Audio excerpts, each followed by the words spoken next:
días, amigos. Muy buenas tardes. Bienvenidos y bienvenidas. ¿Cómo están? ¿Cómo estás, María Inés? Bien, yo saboreando esto que parece una primavera, ¿no? Sí, parece, y es una primavera casi veraniega, pero Sí. va a durar poco. Ay, Es el ciclo natural. Sos un uruguayo más. No, al contrario. Apostame a la fantasía. La observación de la naturaleza Por favor, te pido. me lleva a esta conclusión inexorable. ¿Sos un observador de Soy observador de la naturaleza, sin duda. Qué maravilla. Bueno. Hoy hay sol, después se nubla y tormenta, después sale el sol de vuelta. No, en serio, ojo que hay alerta naranja para los departamentos del norte del país. Pero le queda poco tiempo, ¿eh? Media hora nada más. A la flauta, ya empieza a respirar. Hasta la hora 15 estaba hecha la advertencia.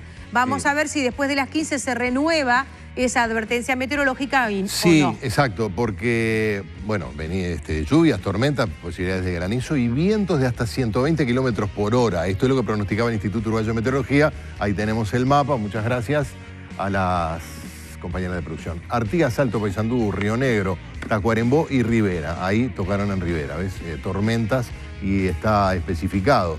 Precipitaciones abundantes de hasta 50 milímetros, rachas de viento muy fuertes de hasta 120 kilómetros por hora, quizás pueda ser incluso superior, actividad eléctrica intensa y ocasional precipitación de granizo. El viernes pasado me agarró el granizo, nunca me había pasado. A mí también. Me agarró caminando, salí de la feria del libro. A mí con el auto en la vereda. ¿Ah, sí? Sí. No, yo iba caminando, había dejado el paraguas. Dije, siempre pasa, para llevar el paraguas, mamá. Eso se llama ley de Murphy. Exactamente.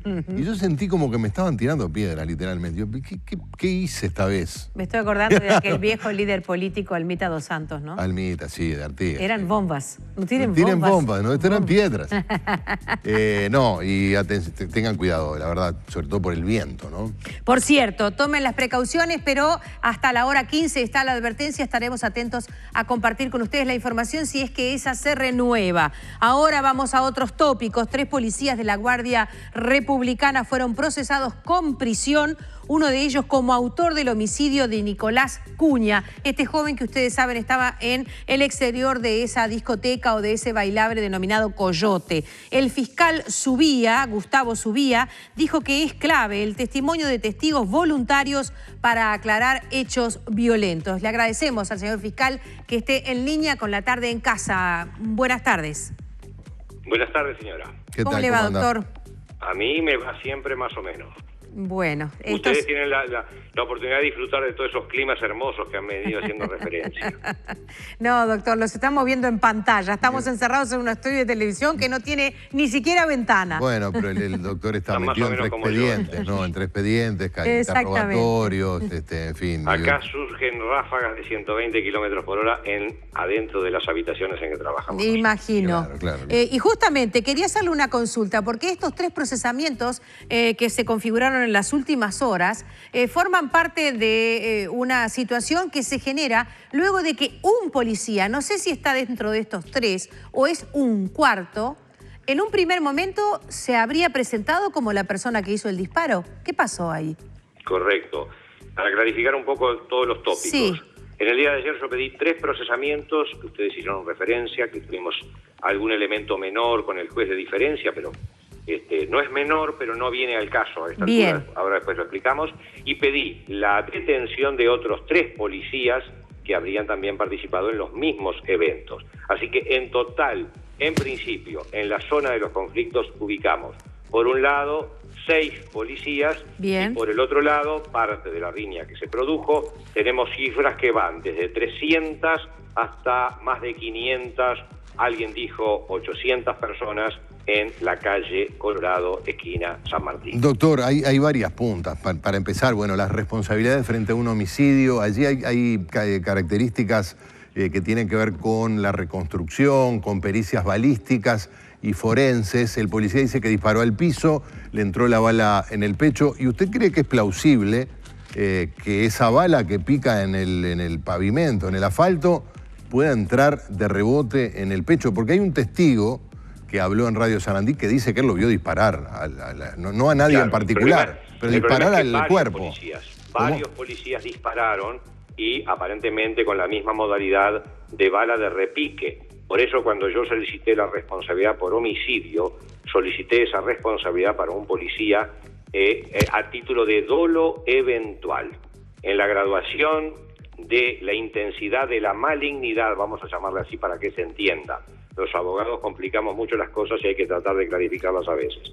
En la malignidad, para ponerle un rótulo más comprensible, en que una persona comete un delito, la malignidad plena es el dolo total, el dolo directo. Claro, que disparó, para matar. Pero después tenemos un dolo eventual que es, no lo quiero provocar al hecho que estoy iniciando, pero si se produce no me importa. O me importa muy poco. Eso es el dolo eventual. Permítame, porque acá hay varios elementos que tenemos que señalar, ¿no? Uno de ellos es el siguiente. 6 policías, infringiendo la ley orgánica policial, estaban afectados o estaban contratados como guardias privados del boliche. Del local Coyote. Bueno, ahí tenemos un primer elemento. No es que era uno, eran 6. Permítame un paréntesis. Sí. Yo solicité la formación de pieza presumarial para indagar las responsabilidades que le pueden caber a los responsables del local. Pero permítame seguir, porque tenemos una multitud de jóvenes, de unos 500, 300 o a 500, que empezaron a pelearse entre ellos porque no podían entrar o vaya a saber por qué motivos. Y 6 funcionarios policiales entrenados, adiestrados, vinculados desde el punto de vista legal, orgánico, una institución del Estado que tiene el monopolio de la fuerza, con armas presumiblemente de reglamento, no sé, tienen que apelar a las armas de fuego para disuadir a unos cientos de jóvenes que estaban protagonizando desmanes en la vía pública. No llamaron al 911. Pero usted lo está planteando mal. A ver, esos cientos de jóvenes, más allá de algún altercado entre ellos casual, no estaban necesariamente en oposición entre ellos. Esos cientos de jóvenes deseaban ingresar a el boliche bailable Coyote. ¿Por la fuerza? Es por la puerta. Ese es el inicio de los problemas. Y ahí tenemos que indagar más profundamente si había razones de peso irracionales para que quisieran ingresar, es decir, tener entradas, que de acuerdo a los testimonios, algunos de esos jóvenes al menos tenían entradas, y por qué motivo no pudieron ingresar. Porque permítame situar el problema. Si usted tiene una entrada, es joven, para ingresar a un boliche bailable y le dicen que no puede ingresar, por lo menos molestia totalmente va a tener. De acuerdo. Punto 1. Punto 2. Más allá de la mecánica indebida por la cual se haya efectuado la contratación de estos policías estaban para cubrir, para defender la integridad del boliche, lo que en principio es aceptable. Entonces, por un lado, personas molestas porque algunas de ellas, supongamos que habría otras que se ponen molestas por el simple placer de ponerse molesto, como es también costumbre en el Uruguay de hoy. Pero había personas que tenían entrada en autos, nos declaran eso. Y por el otro lado, funcionarios que en principio su obligación era proteger el local. Entonces, hay ciertas razones de un lado y ciertas razones del otro. Y ahí, cuando uno tiene razón y el otro también tiene razón, ahí se pueden producir las tragedias, porque todo el mundo estaba convencido de que lo que estaba llevando a cabo tenía su razón. Por supuesto que corresponderá analizar la razón última, la jurídica, la legal, pero en esas noches, a las 3 de la mañana, es un poco difícil a veces la razón jurídica. Entonces, ese enfrentamiento que se produce, lo que corresponde ahora investigar, es si tuvo efectivamente como causa una venta exacerbada o engrosada de entradas no debidas, y le cargo la voz en el no debidas, que provoca a la larga el problema. ¿Puede haber alguna responsabilidad creo que es una dueña que tiene el local, frente a este hecho por haber vendido entradas en exceso? Bueno, si es que eso es lo que corresponde ahora al presumario, que yo le solicité al doctor Dos Santos empezar a indagar, y no le puedo hacer más adelanto. Señor fiscal, nosotros el primer día... No me diga, señor fiscal, que parecemos del siglo XIX. Dígame su día nomás, que no tengo ningún inconveniente en manejarlo así. Está muy bien, pero yo honro su investidura. No honre mi investidura hoy, dígame nomás. Señor fiscal, permítame. ¿Sabe que hicimos un contacto con el secretario general de la Intendencia el primer día? Sí. Y él nos decía que había habido una inspección de los funcionarios que están en esto del control de los espectáculos. Exacto. Y esos funcionarios advirtieron, según nos declaró a nosotros, que entre unas 150 o 170 personas faltaban para ingresar al lugar para generar el tope de capacidad. Y ahí se cerraron las puertas. Como dato que quizás pueda servir a la investigación, entonces cabe la posibilidad de que hubiera fuera del local unas 150 personas o 170 que sí tenían entradas y que sí podían sentirse molestas. No más de ese número. Si es que las entradas, como usted maneja como una hipótesis plausible, no estaban sobrevendidas. Bueno, eso será objeto de investigación. Exacto. En concreto, y esto no es tema de responsabilidad de la Intendencia, Cierto. en principio, porque la Intendencia lo que hizo es llamar la atención de que se estaba llegando al tope. Bien. Y eso fue lo que motivó la decisión de los dueños del boliche de cerrar las puertas. Ahora bien, usted podría pensar, si estoy en mi día 9 de vacaciones y mis vacaciones son de 12 días, ¿por qué tengo que tomar las maletas y volver a mi lugar habitual si tengo 2 días más todavía de descanso? La pregunta podría ser ¿por qué se decidió cerrar las puertas si todavía quedaba cupo racional y lógico para ingresar gente? Son todas dudas. Bien. En una situación donde este local, el día 24 de agosto pasado, fue sancionado por tener un exceso de personas en su interior del orden de más del 100%.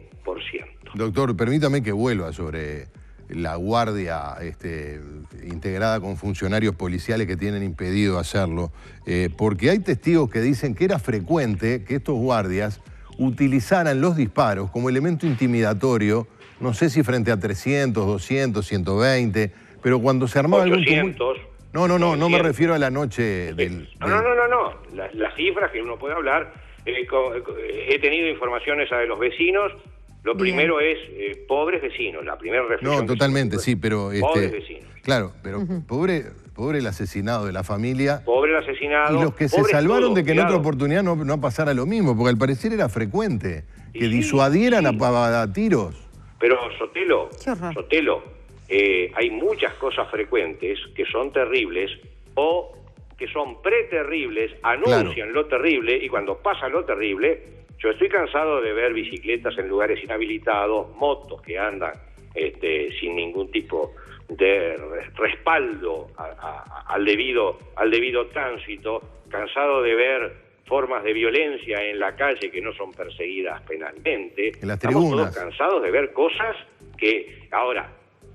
lo que usted sabe lo mismo que yo y corresponde decirlo, a veces hasta que no pasa la tragedia, mi abuela decía hasta que no murió el hijo, María no tapó el pozo, y mi abuela nació en 1860.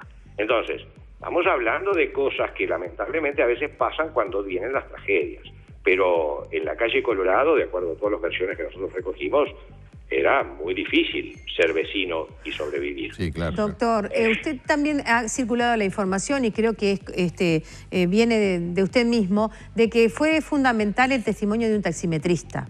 Sí, en la hipótesis que yo sostuvo el juez, y ahora vamos a eso, sí. El juez mantuvo exactamente la tipificación que yo le solicité, pero como al final, después que el fiscal pide el procesamiento, uno de las personas imputadas, al momento que es ratificado, se le llama así, son todas, en la jerga procesal son pasos que se van dando, antes de que el juez decida, esa persona manifestó enfáticamente que él había sido el autor de los disparos, otro funcionario policial. Que no era la persona... Que no era el que en principio hasta habría confesado inicialmente, con ciertas dudas, pero otro manifestó enfáticamente. El juez entendió pertinente, por ese y otros elementos de prueba, entender que el que había sido el autor material del disparo fatal era otro funcionario, pero mantuvo exactamente la tipificación.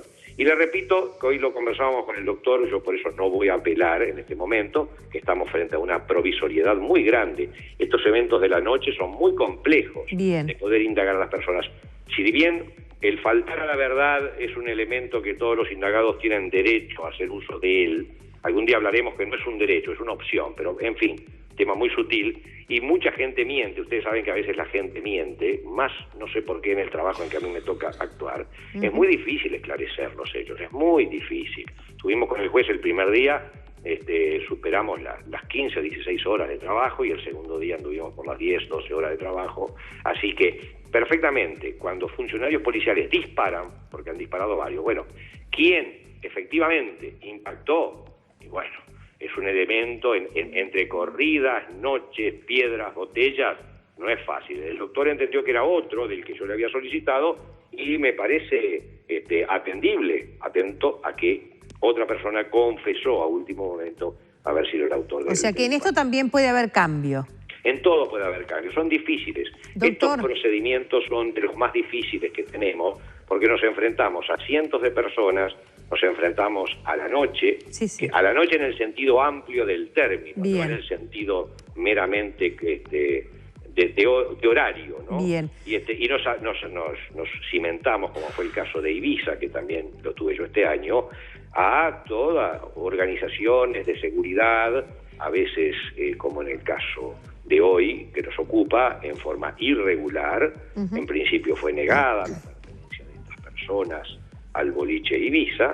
Luego de la indagatoria paciente empezaron a aportarse elementos más concretos y llegamos a concluir de que efectivamente pertenecían a la seguridad de ese boliche, porque ese boliche se maneja con seguridad interna, Bien. que eran las personas registradas, y con esta seguridad externa, que no había registro ninguno y era totalmente informal la contratación, Ajá. inclusive por fuera de las normas reglamentarias. Claro. Entonces es muy confuso. En la noche, todos estos eventos que se dan vinculados a locales nocturnos, el de Ibiza también fue muy complicado de poder dilucidar, y después tuvimos de W Lounge en la zona de la Rambla, donde también hubo unas lesiones graves, que fue un poco más sencillo, pero no es fácil. Todo puede modificarse, todo es cambiable, y más a esta altura del procedimiento que recién se inicia. Doctor, me quedan dos preguntas así como breves, si se pueden esclarecer ahora. Si se corta la comunicación es que se me acaba sí, la batería. Sabemos que usted está en el de mi límite de su costoso batería. teléfono, que debe valer unos 500 pesos, que a veces cuando los delincuentes me lo ven en el juzgado y les pregunto, ¿usted por esto me rapiñaría? Dice, no, ni loco. Así que fíjese qué buen servicio el que tengo, y lamentablemente se puede cortar la batería. Es una manera de ser precavido de su parte. De ser precavido, exacto. Fiscal, esa bala que mata a este muchacho, que es una bala que ingresa a su pecho, la técnica y los forenses corroboran que es una bala que viene del piso, y esa es una de las preguntas. Y otra pregunta, o sea, por un lado la línea, la inclinación por la que llega al cuerpo de este chiquilín, y por otro lado, ¿es posible rastrear el arma de la que parte la bala y hacerla concordar con certeza con el proyectil que hiere a este jovencito? Bien. La segunda de las preguntas, la respuesta es no. No es posible, con los elementos que hoy contamos, hacer efectiva referencia a que fue el arma que disparó ese proyectil. Ajá.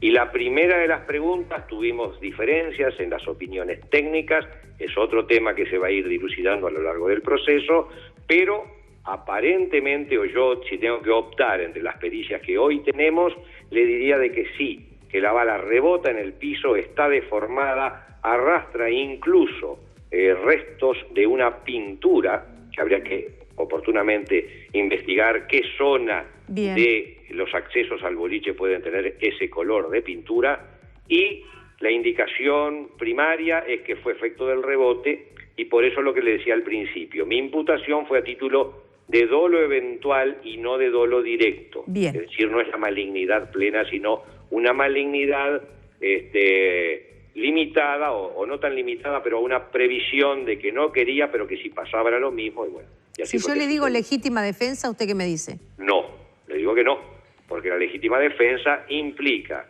entre lo más básico, la repulsa de la agresión cuando usted está en situación límite. Acá fue mucho más que una repulsa, hubo de alguna forma una organización de la calle. Los policías que actuaban procuraron llevar a cabo una función que no le es propia, porque esos policías no estaban actuando en función de policía, sino en función de lo que en la jerga se dice patobica, y no era solamente proteger la entrada del boliche, sino sacar a todas estas personas de toda la calle Colorado. Fue mucho más allá, lo cual inhibe desde todo ángulo sostener la hipótesis de la legítima defensa. Muy bien, muchas gracias, doctor Zubia. Bueno, como siempre, que anden ustedes bien. Cargue Muchas la batería gracias. que tiene. ¿Está trabajando? ¿Está de guardia? No, Estoy ya trabajando, estoy en mi despacho en este momento con las puertas cerradas y le mando, ya que estamos, le mando, a ver, permítame un saludo, que es muy cholulo, pero bueno, a veces, Bueno, a un dime. compañero, Raúl, que va a ser abuelo próximamente y le quería mandar un saludo. ¿Un Compañero colega de la fiscal? Vamos a dejarlo como Raúl acá, en la vuelta, está en la vuelta. Buah. Está en la vuelta. Bueno, un saludo de parte nuestra también. Un saludo también, bueno, muy amable. A la muy mamá amable. y al papá del bebé también. Ese niño quizás no traiga un pan, pero traiga una buena batería bajo el brazo. No voy a cambiar mi teléfono bajo ningún concepto. Es un teléfono del siglo XVIII, acorde a su dueño, y no quiero... Los Ese- teléfonos me llegaron a regalar... Es el un teléfono celular con moderno que Colón se comunicaba con la enloqueció. reina Isabel. Y yo calculo que habría teléfonos celulares en el siglo XVIII. ¿Quién le dice que no? Nunca se sabe. Gracias, señor Que fiscal. lo pasen bien. Hasta Muy luego. amable. Hasta luego. Bien, nos quedamos allí con esa información. Entonces, hay una suerte de provisoriedad, entonces, que campea sobre esta situación, ¿verdad? Y que puede Sí. llegar a generar a que la persona que hasta ahora ha sido sindicada como culpable de un dolo eventual, De homicidio a título de duelo eventual. sí. exactamente, no sea en definitiva, porque si el fiscal todavía tiene la prerrogativa de apelar, puede llegar a hacerlo Sí, y puede haber e responsabilidades implicar a otra ulteriores. persona. Sí, de todas maneras, analizar la tragedia en su conjunto nos da pistas de muchas cosas que pasan en la sociedad y de las cuales hay que tomar cuenta y tratar de hacer las cosas que haya que hacer, ¿verdad? Nos estamos acostumbrando a que un espectáculo donde se juntan algunos cientos de personas, en este caso jóvenes, termine en un tumulto. Eso pasa en el fútbol, pasa en algunos bailes, pasa probablemente en algunos colegios o en algunos otros lugares, y da la sensación de que lo estamos convirtiendo o aceptando como algo natural, lo mismo que 6 policías trabajando en infracción que, según dicen los testigos, tienen como costumbre disuadir a los tiros. O sea, a ver si me explico. Salen a los Sí. tiros, esta vez con tanta desgracia que uno, supuestamente, ¿no? Según la información que se maneja en el expediente, pegó en el piso, no quiso tirar a matar, pero lo mató. Es decir, y pasó hoy, puede haber pasado la semana pasada o la semana que viene. Y estamos como aceptando como natural que todas estas cosas pasen. Que nos sirva a todos de Claro. aprendizaje este enorme dolor de la pérdida de este muchacho, porque, a ver, no puede ser que los chiquilines se queden Exacto. cuando empiezan los tiros. Sí. Yo capaz que escucho un tiro, el segundo ya tengo que estar a kilómetros. Sí, sí, sí. Sin perjuicio de que los tiros no correspondan, No, ¿no? exacto, Pero, es lo que a ver, quiero están enfrentando también una situación de riesgo. Claro. Un riesgo notorio, exacerbado. La prueba está. Es terrible esta información que estamos manejando y sobre todo estamos tratando todavía de aproximarnos hacia una información que por ahora es inconclusa. Es breve la pausa, los estamos acompañando en vivo. Esto es La Tarde en Casa, con ustedes y para ustedes.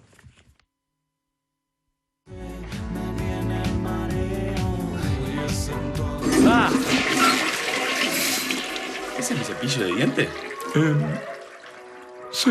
Usa Raid Max mata cucarachas y arañas sin olor. ¿Right? Y elimínalas de tu casa.